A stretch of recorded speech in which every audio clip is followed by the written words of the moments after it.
everybody. Welcome. I'm here with a large portion of the Warframe voice cast. Very excited. We will introduce everyone in a second. I'm going to explain the knives. I've got... Yesterday it was spoons, now it's knives because it's funnier. And I found less sharp knives. I've been stealing silverware from the hotel for 2 days to use as mic sticks because you can't lav 6 people with 2 lav mics. But this is That's genius. why. This is really an idea. So they're stick mics now. Yeah. They're deadly stick knives. Okay. Easiest way, I guess, is just pass this down and say who you are and what you do. Hi, I'm Amelia Tyler. I play Eleanor in Warframe 1999. Gently. Careful. We're not insured for this. I'm Kevin Afghani. I play Amir in Warframe 1999. Whoa. Gently, guys. Whoa, calm down. Hello, my name is Elsie Lovelock, and I voice Major Nessie Rusalka in Warframe 1999 and the Isleweaver update. Okay. Very fancy. My name is Alpha Takahashi, and I play Aoi Morohoshi in Warframe 1999. My name is Trieve, Blackwood-Cambridge, and I play Quincy in Warframe 1999. I would have never guessed. Thank you all. That was lovely. All right. First question. The story of Warframe is completely insane. How filled in... Do they fill you guys in? Do they explain any of this shit? Or does it just kind of go? Anybody? I don't know about anybody else. I got exactly what I needed in order to do my job and just little enough so that my brain didn't explode. Yeah. Because it would if we got too much context, I think. I can affirm that because I now know the story of Warframe, and it is bonkers. Yeah. I really, really tried to pay attention, and I still barely know what's happening at any point in time. So they did a really good job. Game or real in both, but really in the game, it really is bananas. Is the only thing that I can say. But they did a very good job of just giving us what we needed to like move on. Yeah. And then half of the time it was like, this is a Warframe. They're meat machines, and you're like, okay, what? And then you go. Sexy meat robots. Yeah, that's what we like.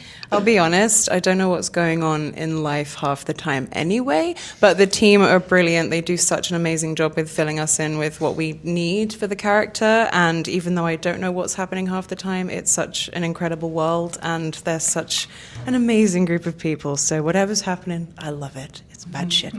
The answers are getting nicer as the knife goes. I'm going to pull it back and say I had zero information when I started. When I auditioned, it just said video game. It's a good start. Right, it's a start. It's Factual. It's a great starting point. I know, right? Not confusing. It was a video game, and it was paying. Yes. We love that. So I really didn't know until I met with, I had my first call that it's Warframe and what I'm doing, and they're like, okay, you can choose from 3 starters. I'm like, okay. Started that early. They had you play it? No, so I didn't see any of the graphics until like a lot later, but they did a really good job at explaining to me verbally, like through the call, through the sessions, what my character is doing and what the world is. And most of it, I got a lot of the lore from the streamers. Thank you. All the players around the world on YouTube and on Twitch. I watched a lot of those, and it really, really helped out. So, yay, community. Yeah, similarly to everyone here, I didn't know too much about the world when I first got the self-tape through. But what I got a lot on is the character and who he was and kind of what made him tick, likes, dislikes. Just really a lot of information that kind of allowed my imagination just to go, boom. So yeah, that was great for me. And then I've kind of got like major FOMO right now because I don't know too much about the world and I want to know, but the game is so expansive and It's so wild. Read your Kim lines. Yeah, yeah, maybe I should. I've learned so much about Eleanor's backstory that I didn't know when I recorded from reading through the Kim lines and finding out about those tiny little details that I'd been given the basic sketch of. Yeah. But then reading through it, going, oh my God, this is heartbreaking, or that's hilarious, emo panda. I love that. Yeah, read them, they're fun. I will. The Kim is actually, really, really good. I mean, you guys are kind of lucky. I have an interview later today where I need to know a bunch of story details, and I was like looking at the wiki this morning, trying to remember, like, okay, wait, the Zeramin came through, and then they went back to, it's a whole big thing. But bouncing off of that, actually, I was going to ask you all, the characters, I was actually shocked at how kind of heartfelt and detailed they all were, and a lot in the Kim stuff, whereas like I really came to know and care about these characters quite a lot. Like Quincy especially, I was just like God damn, like this guy's got a lot of like baggage and like backstory, and I mean everybody does, and like a lot of that was through the Kim stuff, but also just the performances and everything. Do you have favorite little details that came through while you were working on these characters that kind of surprised you, or that you really enjoyed learning about your characters? Just little weird things? Opposite to being surprised, I was unsurprised that Aoi loves bubble tea. I recently learned that it's not boba, she calls it bubble tea. And that was like such a lovely detail. Also, they had a fun collaboration in Japan that they actually had Warframe boba. Yes, really. Oh, that's fun. Yeah, my friend Yoshi, he went to Japan to go check out the boba store. I love that. At last year's TennoCon, we all went to a boba tea place nearby because they were having a Final Fantasy XIV deal or something to get keychains. And I was getting keychains for a friend who plays that, and I still haven't given it to him. I just remembered. Sorry, Damiani. You just bought yourself a keychain. I guess. Yeah. Character details, anything else? I really like the bits about Eleanor that do not fit with the stereotype, and I think that's the fun bit about the Kim systems. You get a lot of those details that completely obliterate that first impression. You get that depth. So she's super into crystals, and you wouldn't think that. I really love those details that you get to know about these characters, and because it's such a metaphor for, well, not even a metaphor, but it's how people are in real life. You see the outside. You could see Quincy and be like, oh, this is a tough guy, walls are up, that's it. Yeah, but there's stuff behind the walls. That's apt. Yeah, I agree. For me, it was the character's sensitivity Yeah. and his emotional life, which I really enjoyed exploring with Roseanne and the team.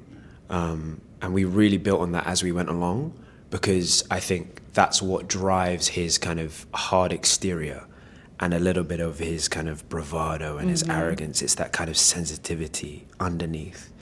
It's just so fun to play, And that really comes through. Like, the performances for all the characters were like that bravado, that kind of like tough exterior. You all did such a good job because you almost immediately are like, okay, there's a person under there too. Like this is a show they're putting on the character, and like in a space meet sex game that you're just like, okay, I didn't expect that. Like this is good. Those words came out in the wrong order, but you know what I'm talking about. Anyone else have something for that, or I can move on to the next one? I mean, I would just be reiterating what they said, like the depth of the character, because with especially Amir, he's a bit of a caricature on the surface, and then the more that you get to know the character, the more you get to see like that there is a sensitive person that really isn't built for the apocalypse and is sort of struggling to cope with the idea that he's now been thrust into this scenario that, unlike maybe some of the rest of them, like he really wasn't built for this. He is just a goober, and what does a goober do in the face of like the edgiest zombie apocalypse possible? He just defaults and makes it into a comedy and suffers in silence.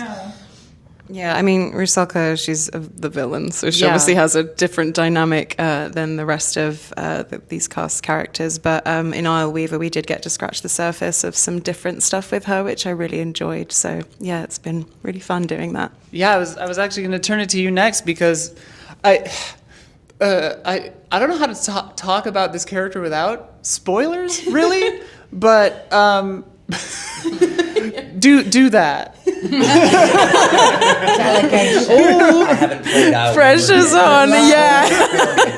Pressure's on. Yeah, I just, because obviously, like, she's very kind of angry and, you know, very aggressive, you know, to make that villain-hero dynamic. But in Isleweaver, obviously won't spoil anything, but we did get to kind of approach her in a different way with a lot of the dialogue. So I really love all that stuff because I love when you get a villainous character and you get to, like, go underneath why they are the way that they are. And, you know, a little bit of backstory, which is always really fun. And it was nice to kind of perform her where it wasn't super heightened because she's always like, and we've got to be a bit more like, oh, this is my story, you know. So it was really fun to explore that. So I really enjoyed that this time because in 1999 it was like very aggressive, like on my bike, like, I'm gonna kill you. And then in Isleweaver it was the opposite for a lot of it. So it was nice. Yeah, I really enjoy going through Isleweaver, like doing the missions that you repeat and like the different little voice lines that'll come through, and I'm just like, oh my god, like I know she's quite. Yeah, I was like, oh, I love this. But yeah, it was very fun. And I shout out to the narrative team, the writing team, they do such an amazing job in this game of doing that, where it's like everything feels motivated. There's the depth to it. Yeah, all that kind of stuff. The kind of back to the 90s.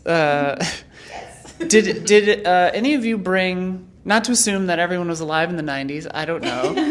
I certainly was. But did you bring anything from your own 90s experience to these characters, or no?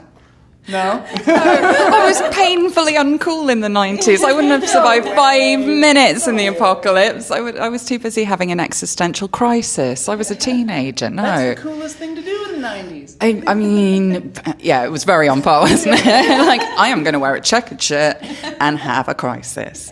No, I did. That's the 90s, baby. Yeah, no. Eleanor was much more like me now. She's very like me now, and I think that there is a lot of all of us in our character. Maybe, hopefully, a little less you, but like deep down. Oh my God, you heard it here first. She's awful. But yeah, I think I brought more of me now. So this is my like wish fulfillment. Of, I wish I was this cool in the 90s. I mean, maybe not the having to shave my tongue thing. Don't do that. Honest. Seems painful. I was 3 years old at the time in 1999. Smoke them if you got. Yeah. But I had big brothers. I was the youngest of the family, so I grew up off a lot of 90s videotapes and music and stuff like that. So there's definitely a point where that introduced me to it and shaped my entire persona. Yeah. So definitely brought a lot to it, though not bringing like what I was in the 90s because it was a literal baby. Yeah. So yeah. So yes and no is the answer. Yeah, no 90s influence in the character really, but I did love the way that they set it as like the idea of Y2K, like what would happen if it was actually a thing, you know, all that kind of stuff I thought was genius. So I love all that. I remember all the 90s music, Backstreet Boys, and I love that Matt Chalmers. He was so talented. Matt, like the songs that they bring, and they're going to play at the 10 O'clock. I'm very excited for the concert. Check out my interview with Matt and Eric today, or that's up also, whatever. They are so absolutely talented. The songs just sound like they are from that era. Exactly. Oh my God. It is so good. One of them I thought was like, I'm like, is this a different Nine Inch Nails song that I've never somehow heard before? Yes, it's exactly that. And I just have it on repeat, like on my playlist. Hell Enjoyed yeah. it a lot. Nice. Yeah, I was 4, you know.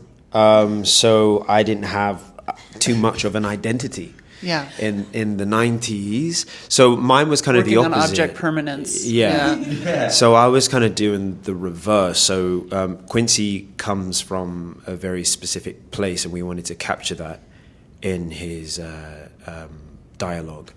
So he uses quite a lot of slang and Jamaican patois and stuff like that, and that kind of morphs and grows and expands over time. So what I know is more of the kind of updated modern version of what that would be. So it was kind of like reverting back to what like they would use in the 90s and maybe late 80s, you know. So it was more of an education of that, which was quite interesting actually. That's really cool. Yeah, having spent a lot of time online in the late 90s, I really enjoy all the like, especially in the KIM stuff where it's like online slang and stuff, like your character a lot, like M8, you know, like mate and everything. And I'm like, okay, yeah, this feels real. I can't read my own handwriting. What is this? I love the writing and the commuters? What does that mean? Oh, characters. Shout out. Yeah, shout out commuters. Oh, characters. That was for a different question. Whatever. We did that one. That's not a question. That's not a question. Yeah, good job. All the commuters. Shout out commuters. We need you. How strict are they with the scripting, or do they allow any like play or improv or any of that kind of stuff? We didn't Never. have any fun. Okay. No yeah. fun. I got beat with a Don't chain ask that multiple question. There's times. someone here. They They'll seem beat like us. very No. strict and mean company. Yeah. There's obviously the structure there, and getting the law right is very, very important. But what they were fantastic at is capturing our voice and writing for that. And they absolutely took suggestions. Like there's a line. I had a word with Adrian Bott during our last recording session. I was like, if we ever get to do any of these again, can I please have a line where I take the piss out of Arthur? The way that he talks, because I'm friends with Ben in real life, and I take the piss out of him. So Eleanor, as his sister, would absolutely take the piss out of him, and he wrote it into the Kim system as that, like, oh, has he done the voice to you yet? There he is. Look at this handsome bastard. What the? How dare you? I'm so gruff. I'm angry. Moody. He hasn't got the eyeliner on now. I feel like I need to like smudge him up, emo pander him up a bit. Actually, I liked the like brother sister dynamic that you guys had. Yeah, it was good fun. It was good fun. Oh yeah. Nicholas shipping us We missed them. so badly. There we go. Where did you get these? We just had them. Yeah. We just had them. Don't ask questions. Too, but We just. That's something different. Look at her. So beautiful. She's quiet though. What was the question again? I don't remember. I don't either. Oh, yes. I'm not super sure that I knew I was being recorded before I started recording for the role. In all seriousness, what they wrote sounded like it could have been improv. It was so well written. Yeah. And when scripts are like that, it becomes so much easier to then improv because you have such a good base of you've got the ball rolling. And then you go, oh, I know exactly where this character is going. I know the trajectory, and so now I can just riff. And there with Amir there was a lot of riffing. Yeah. I mean, I think the first thing that I said when I came on, I was like, y'all can't see it, but I'm doing finger guns right now. Because I was doing finger guns, but I realized that there was no camera and there was nobody watching me, and I was doing it for nobody, so I felt the need to notify them. I could feel the finger. Yeah. And that was the whole basis of the character, yeah. But there was a whole lot, and a lot of it, I feel like, ended up in the KIM system. Yeah. Like, just a lot of the stupid things that you say while you're recording. They were just like, yep, okay, extracting that and putting that right into the game. And stuff that I would never even realized because it wasn't in the game was in the KIM system. Yeah. Really cool stuff. It's really refreshing to work like that. Like, it really is. It's so fun. I mean, always. I would rather she was real. It's so fun when the gloves are just off and like, oh yeah, say whatever you want. Just be It crazy. feels more collaborative Yeah. as well, like getting to work with the writing team rather than just coming in and reading their words and leaving. It really is nice. It's my favorite way to work. I think that's how it ought to be. Yeah. Yeah, I didn't really improv lines very much, but I definitely improv like the laughs and the sounds and the pre-life. Like there was a lot of chuckling and, you know, sort of, hello, Ben. I was just looking at that. Hello, Ben. Hello. Lie him down, sweet prince. There you go. Go to sleep. Go to sleep. Yeah. You can rest now. Oh, yeah, that's my answer. Sorry. Well, we got what we needed. Any I didn't. I'm not an improv person. I'm not good at talking. Yes, I have one job. And speaking is not. I would say that you're great at talking. That's because you're so kind. Yeah. Oh, really? Professional. What? Okay, that's a surprise. I got to actually see the progression of the writing for my character because I came in on the first wave, which was a little bit earlier, and I feel like the team and we didn't know each other. And then as it went along, I started to see her character more getting closer to how I speak, which was really fortunate. Like, it was like, oh, I find it easier more. The lines are harder, like the scenes are getting more intense, but it's easier to come out of me now more. And I see that in the writing, and that was so fun to see. And also having like Reb in the sessions, that was like having like, I don't know, the composer of music like in the room, and we just had a lot of fun. Yeah, I had a similar experience to Alpha. As time went on, we kind of had like a nice understanding going on. At first, I was kind of shy to like improvise over lines because I was just like, "Am I allowed to do this?" You know? But they were like, "Yeah, do it, and have fun." So we kind of, I kind of grew in confidence as the months went by. But it was I wouldn't improvise entire lines. It would be me just like adding to things, putting my little spin on it because the lines were great. And as Amelia said, you need that structure in the text anyway. Yeah. You know, to honor the law of the whole thing. So just adding what I can to the dialogue, I guess. Yeah. You know? Yeah, it's a complicated playground to invent new things in, I'm sure. Yeah. Well, that's it. Done. Interview finished. No, thank you all so much. This is a lot of fun. It's always so wonderful to see you all. And it's weird now that you're my like space girlfriend. Aww. And I'm just like, oh, that voice. Like, I'm sorry. I will never forgive you for that. I'm not romantic. Yeah. What if she were romanceable? I mean, then, especially with some of the abilities. I'm like, okay. None of us would have a chance if she was romanceable. Yeah. You can embody my dark self. The possibility. I mean, if it makes you feel any better, I think Eleanor and Rusalka would get along. Oh my god. Yeah. Shared darkness there. Yes. So I reckon your space girlfriend would be fine with that. Absolutely. We're gonna have a little space polycule for sure. I ship this. Me too. The space polycule. That's the fan art I need. Oh, it's there. I'm sure it's there. All right. This got weird. And that's the title of the interview. Okay.